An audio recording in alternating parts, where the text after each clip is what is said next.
নমস্কার বন্ধুরা, আমি জয়রাজ খেল গল্প পড়ে তোমাদের স্বাগত জানাই। তো ইস্ট বেঙ্গল এফসি নতুন বিদেশি স্ট্রাইকারকে সই করিয়ে নিয়েছে, ইতিমধ্যে অনেকেই জেনে গেছো। এই বছর স্ট্রাইকার হিসেবে এটি ফোর্থ স্ট্রাইকার।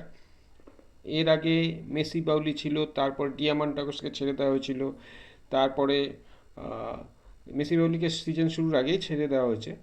তারপরে হামিদ আহাদাত এসছিলেন, মোটামুটি খেলেছেন, পারফর্ম করেছেন। Hiroshi Ibusuki Japanese player, Japanese bomb যাকে বলা হচ্ছিল, অনেক ঘটা করে তাকে নিয়ে আসা হয়েছিল, কিন্তু চূড়ান্ত ফ্লপ। তো আইএসএল আজ এইবার খেলা হবে, ছোট করে যে আইএসএল খেলা হচ্ছে, যেটা সিঙ্গেল লেগ আইএসএল বলা হচ্ছে, সেই জন্য ইস্টবেঙ্গল এবছর সই করালো ইউসুফ ইজ্জেজারিকে। তিনি লাস্ট ক্লাব তার ছিল সিঙ্গাপুর প্রিমিয়ার লিগের ক্লাব তেনজং পাঙ্গার ইউনাইটেড এফসিতে।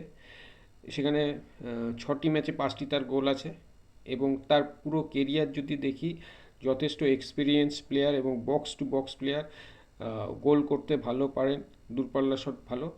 কিন্তু যেটা লাস্ট কথা আমি বলবো, যে হিরোশি ইবুসিকির কথা বলেছিলাম আমি, যে সে গোল করতে সিদ্ধহস্ত, হেডে খুব ভালো, কিন্তু প্রবলেম হচ্ছে যে ক্লাবে এসে কেমন করে সে মানিয়ে নিচ্ছে বা মানিয়ে নেবে, পারফর্ম কেমন করে করবে।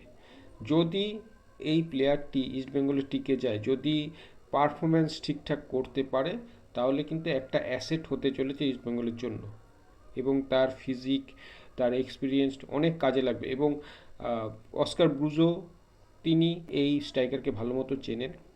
বাংলাদেশে বসুন্ধরাতে তাকে নেওয়ার চেষ্টা করেছিল অস্কার ব্রুজো, কিন্তু সামহাও তাকে নিতে পারেনি। কিন্তু এবার অস্কার ব্রুজোর আন্ডারে কোচিংয়ে তার খেলার সুযোগ হলো, এবং ইস্টবেঙ্গলের যা টিম আছে তার সাথে যে স্ট্রাইকিং ফোর্সের যে গোল করার এবিলিটিটা ছিল না, সেটা যদি চলে আসে ইজ্জেজারি আসায়, তাহলে কিন্তু ইস্টবেঙ্গলকে রোখা অসম্ভব।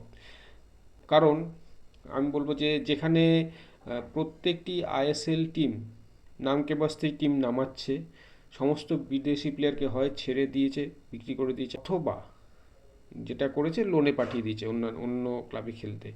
তো সেই ক্ষেত্রে বেশিরভাগ টিমই তাদের বলতে গেলে লোকাল প্লেয়ারদের দিয়ে দিয়ে টিম নামাচ্ছে।